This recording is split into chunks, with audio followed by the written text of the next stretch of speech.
itinurn over sa Pilipinas ng China ang 15 Filipino seafarers na kanilang na-rescue nang dumaog ang Singaporean cargo vessel ng MV Devon Bay sa dagat malapit sa Pangasinan noong January 22. Itinurn over din ang 12 nasawing crew members.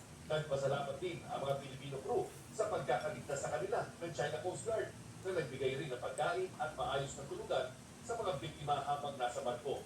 Tila na isang tabi rin ang iringan ng mga Coast Guard ng dalawang bansa sa West Philippine Sea sa maayos na turnover. Pag ganitong pagkakataon, set aside po muna yung etong ganitong concerns po natin. Again, we all have all the coastal states having moral obligations to render people in distress regardless of their boundaries or even their nationalities. Kaninang madaling araw ay nakarating na ng Port of Manila ang mga Filipino seafarers at agad silang sinalubong ng mga binatawan ng OWA at DMW.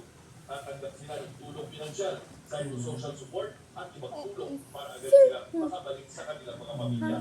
Patuloy namang hinahanap ng mga barko at aeroplano ng Philippine Coast Guard ang 4 pang mga crew ng MV Devon Bay, kabilang ang kapitan na si Elimar Bukan na hindi raw iniwan ang barko hanggang sa huli. Yung heroism na ginawa po ng kapitan na itong MV Devon Bay, although as of the moment is hinahanap pa rin po natin siya. Pero as per statement po ng ating mga rescue crews ay itong si kapitan ay hindi po talagang umalis ng barko. Para sa GMA Integrated News, Chino Gaston Nakatutok, 24 oras. Pinaimbestigahan ng palasyo ang tangkang pagpatay sa alkalde ng Sheriff Aguac sa Maguindanao del Sur kung saan nahuli kang pang gumamit ng rocket-propelled grenade o RPG ang mga suspect. May binuunang Special Investigation Task Group ang PNP. At nakatutok si June Veneracion. Manatilit na ang mga tagpo sa isang ambush sa Maguindanao del Sur kahapon ng umaga.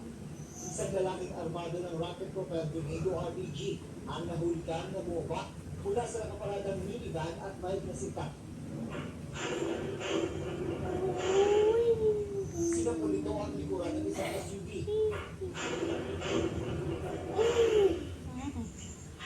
Nakaligtas ang samay ng pari-pari natin. Inihayag din ng alkalde ang kanyang pagtataka kung bakit siya pinawian ng security. Tingnan lang na refinish work, wala nang pasok na lahat ng street market na ano po.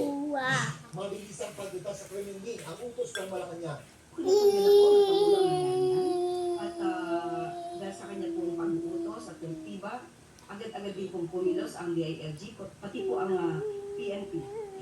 Para sa GMA Integrated News, June Veneracion ang katutok, 24 oras. At dumudulot na ang investigasyon sa mabilis na paglubog ng MV Tricia Kirsten 3 sa basitang kakayahan ng barko dahil sa kalumaan ito. Nakatutok live, Chino Gaston. Chino. Emil, wala pang linaw sa ngayon kung ano ang nagdulot ng paglubog ng isang passenger ferry kagabi malapit sa Basilan kung saan 18 ang nasawi. Nang dumagang MV Tricia Kirsten 3 mula Zamboanga City Port noong linggo ng gabi, papunta sana ng Hulosulu, ayos naman daw ang panahon, sabi ng mga opisyal ng Basilan. Maayos din at walang problema na nai-report ang MV Tricia.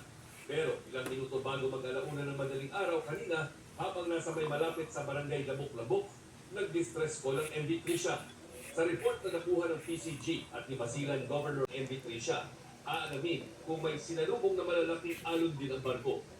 Ayon sa Philippine Coast Guard, lahat ng posibilidad iimbestigahan nila. Kasama na dyan kung overloaded ang RoRo vessel. Ang sabi ng PCG Commandant Ronnie Hill Gaban, nasa 317 ang pasahero habang 27 ang crew. Bukod dyan, may 23 hanggang 27 itong crew. Ang maximum passenger load ng RoRo ay 352 passengers. Bukod pa dyan, ay ulag din daw itong mga trucks. Aalamin din ang Seaworld Lines Incorporated noong taong 2020. Sa huling tala ng Coast Guard, 316 sa sakay ng barko na ang nailigtas. 18 na ang patay, habang 10 ang nawawala, kabilang ang kapitan ng barko. Sabi ng Maritime Industry Authority o Marina, iimbestigahan nila ang trahedyang nangyari sa pakikipagtulong. Naglayag daw ang MV Tricia sa pinahintulutang kapasidad ng RoRo. Kinumpirma ng Marina Regional Office 9 sa lungsod ng Zamboanga ng lahat ng kinakailangang dokumentong pangkaligtasan at naaayon sa batas ay valid at may visa sa panahon ng insidente. Aalamin daw nila ang buong pangyayari at kung sino ang dapat panagutin. Patuloy ang search and rescue ng PCG sa lugar ngayon at hinahanap ang mahigit 20 nawawala pa.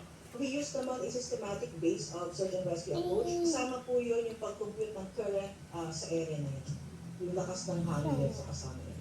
Iniutos na ni Pangulong Marcos na hatiran ng agarang tulong ang mga nakaligtas na pasahero sa Basilan at Zamboanga City. Ang DSWD po ay inutos na po ng Pangulo para po mabigyan ng karampatang tulong sa nasabing incident.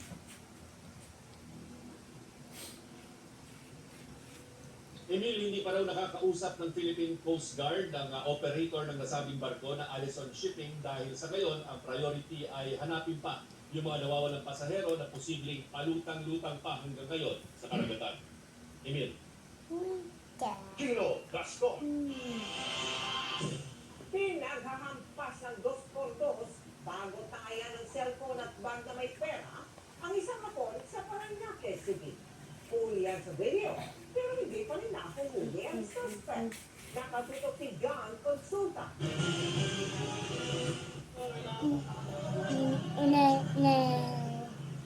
Kita sa viral video ito ang paghampas sa ulo ng isang nakasombrerong suspect sa isang nakahusay na biktima sa Parañaque City itong Sabado.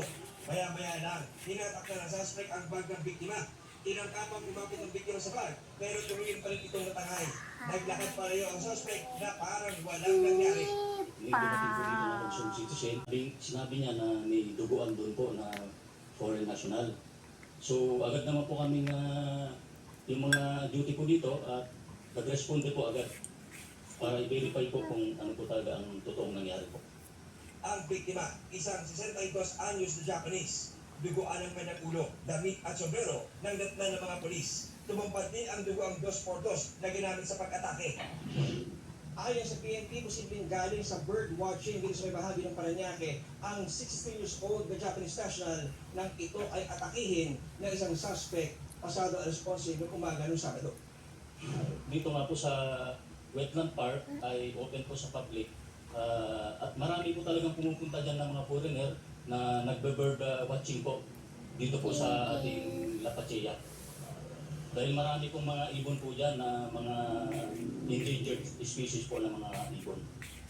Ayon sa PNP, nakuha sa biktima ang cellphone at bag na may lamang 3 na pad at 30,000 pesos kasama ang kanyang passport. Base po dun sa video po, makikita po natin na may kahoy po na 2x2 na inahampas po dun sa ulo na maraming beses bago niya po nakablot yung kanyang gamit. Hindi po siya nakakaintindi siya ng English. Kaya po nahirapan po ang ating mga responder na makuhanan po ng mga information. In-applyan po nila ng first aid po. Kasi yung ulo niya po ay puro dugo. Kasama po nila yung sentro po na nandun po sa area na nagkataon na dumaan po sila. Ayon sa mga taga-barangay sa Dionisio, matindi Abogado at isang teacher. May isang sundalo rin po na nawawala. Batay po sa na-interview natin dito na sundalo na nakaligtas mula doon sa trahedya. Yung munang latest mula rin sa Zamboanga City. Balik sa iyo, Vicky. Maraming salamat sa iyo, John Consulta. Patuloy din naman ang pang-apat na nawawalang sakay ng lubog na barko. Galing. Ang Galing, galing. At nag-ring ang second turnover na sa Philippine Coast Guard. Nakatutok si Gino Gaston. Paranaque City Police Station po para sila na po ang hawak kung ano man po ang dapat na action po para doon sa pagpalwa po ng ating suspect po. para sa GMA Integrated News, John Consulta, nakatutok. Naihain na sa Secretary General ng Kamara ang ikalawang impeachment complaint laban kay Pangulong Bongbong Marcos. Ayon sa mambabatas na nag-endorso ng reklamo, na-refer na rin yan agad sa tanggapan ng House Speaker. Nakatutok si Darlene Kai. Ng Kamara ang ikalawang impeachment complaint laban kay Pangulong Bongbong Marcos. Private complainant ang grupong Bayan o Bagong Alyansa ng Makabayan na inendorso ng mga kongresista ng Makabayan Bloc.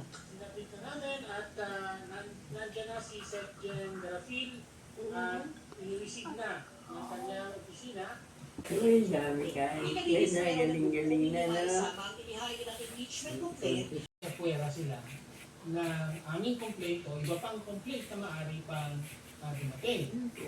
So, malinaw na pabor ito sa Presidente pagka ganun. Lalo pa at sinasabi na yung naunang complaint ay somehow or other associated din daw sa Malacanang. Sa talagang magtitulda ka at malinaw na paglapastangan nito sa constitutional process ng impeachment at pagpapanagot sa Presidente. Kaya dapat hindi mangyari yan. Nauna nang itinanggi ni